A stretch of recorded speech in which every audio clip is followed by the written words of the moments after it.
अंजलि की शादी बड़े धूमधाम से अहमदाबाद शहर में एक पढ़े लिखे घर में हुई।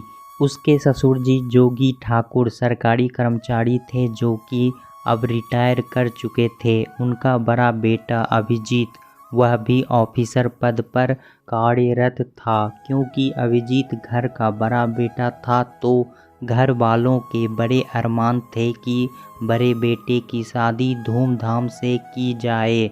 वही अंजलि साधारण परिवार की पढ़ी लिखी लड़की थी। अंजलि के पिता का बड़ा अरमान था कि बेटी को सुखी संपन्न घर में शादी किया जाए। जब अंजलि की शादी हो गई और अंजलि बहू बनकर अपने ससुराल आई तो वह समझ गई थी कि जैसा वह और उसके परिवार ने सोचा था उससे बिल्कुल विपरीत परिवार में उसकी शादी हुई है। शादी के ठीक 1 साल बाद उसके देवर की शादी हुई कि देवरानी बड़े घर की लड़की थी। जब प्रगति ने अंजलि का रवैया देखा तो उसने उससे पूछा कि आप ऐसा व्यवहार मम्मी जी से और पापा जी के साथ क्यों करती हैं। तब अंजलि ने उसे अपनी आप बीती बताई। जब मैं नई शादी करके आई थी तब मुझे बड़ा अजीब लगा था। बड़ी भाभी इतनी पढ़ी लिखी अच्छे घर की संस्कारों वाली लड़की होकर कैसे बड़ों से जुबान लड़ा रही। देवरानी प्रगति जेठानी से बोल रही, पर अन्याय हद से ज़्यादा बढ़ जाए तो इंसान को मुंह खोलना पड़ता है और कहना पड़ता है। अब बस जोगी ठाकुर और परमशिला जी उन चंद लोगों में से थे जो बेटों को पढ़ा लिखा कर इसलिए ही बड़ा करते हैं कि शादी के समय अच्छे से वसूला जाए। अंजलि अभिजीत से विवाह कर जब इस घर में आई तो उसे समझ आ गया था कि हाथी के दांत खाने के कुछ और दिखाने के कुछ और हैं। अंजलि के पिता ने दान दहेज में वैसे तो कोई कसर छोड़ी नहीं थी, फिर भी परमशिला उठते बैठते सुनाती ही थी। जोगी ठाकुर और परमशिला इस बात को अच्छे से जानते थे कि अंजलि एक अच्छे घर परिवार की संस्कारवान लड़की है। उसके परिवार में 2 छोटी बहनें भी हैं जिनकी शादियां होना अभी बाकी है। इसी बात का फ़ायदा उठा वो उसे अक्सर ताने दिया करते थे। सगाई के बाद जितनी बार भी देवरानी प्रगति का जेठानी से मिलना हुआ वो अंजलि के व्यक्तित्व से काफ़ी प्रभावित हुई थी। लेकिन शादी के बाद जब वो ससुराल आई तो उसने एक बार अंजलि को सास ससुर के साथ किसी बात पर तर्क वितर्क करता देख लिया। तब अंजलि ने अपना दर्द साझा किया। प्रगति, मैं जब से शादी करके आई मैं सास ससुर को माता पिता देवर को भाई माना, लेकिन इन लोगों ने कभी मुझे अपना माना ही नहीं। हर बात पे टोकना, मायके से आई हर चीज़ में मीन मेक निकालना, मैंने सब बर्दाश्त किया। एक वक्त के बाद तो आदत ही पड़ गई। मुझे फ़र्क ही नहीं पड़ता कौन क्या बोल रहा। मैं कोई इकलौती बेटी नहीं जो माता पिता सब बेच मुझे दे देंगे। मेरा अपमान सहना मेरी मजबूरी बन चुका, क्योंकि मेरे मुंह खोलने का सीधा असर मेरी बहनों के भविष्य पर पड़ सकता था। अंजलि की आवाज़ भारी और आंखें नम हो गई। लेकिन उस दिन तो बस हद हो गई।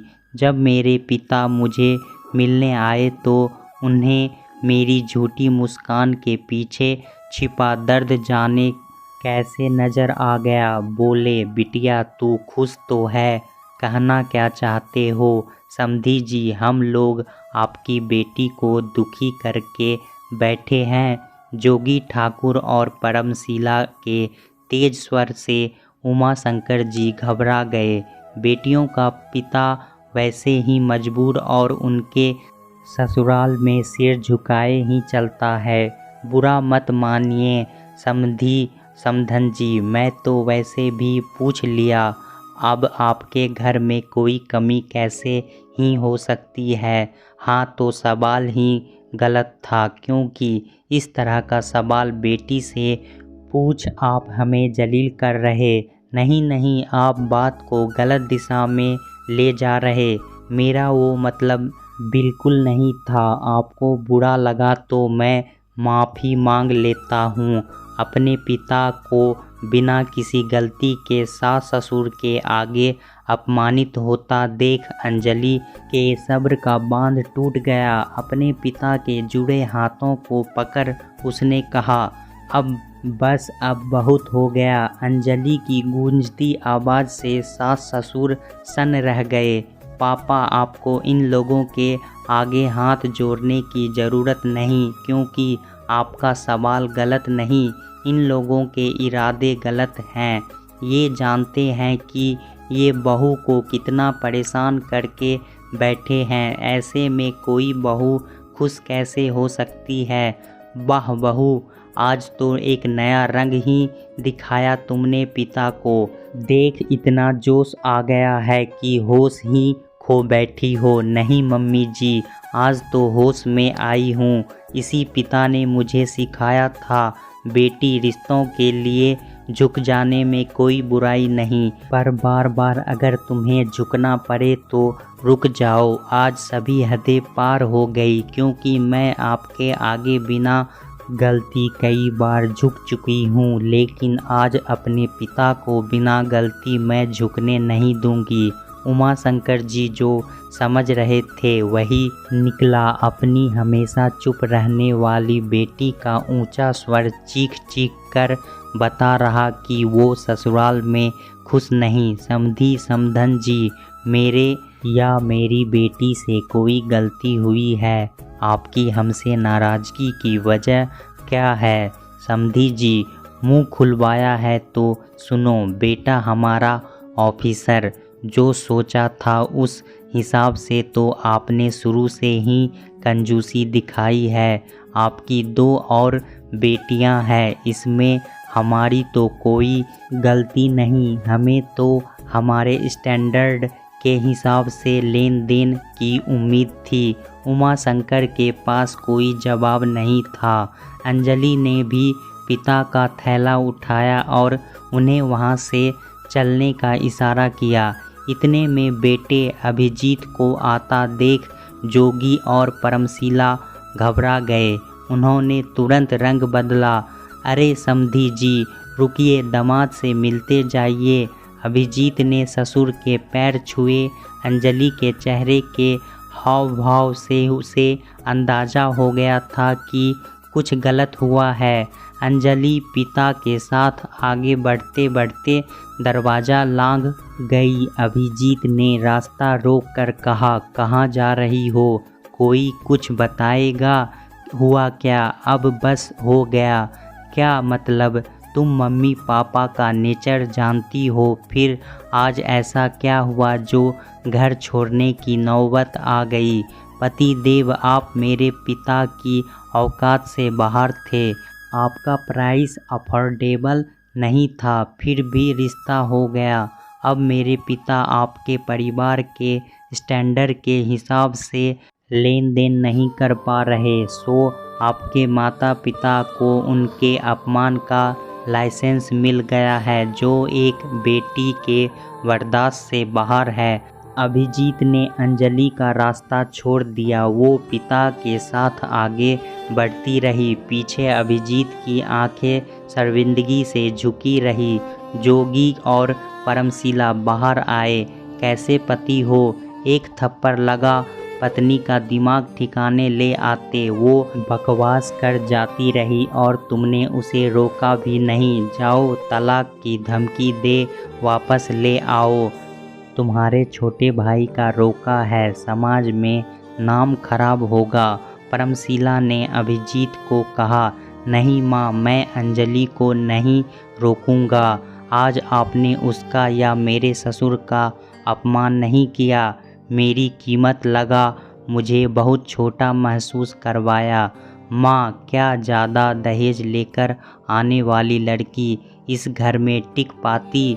आपके और पापा की बातें चुपचाप सुन पाती। शायद वो मुझे आपसे अलग कर अपने साथ ले जाने की कोशिश करती। इतना दुखी होने के बाद भी अंजलि ने कभी मुझे अपने माता पिता से अलग करने की कोशिश नहीं की।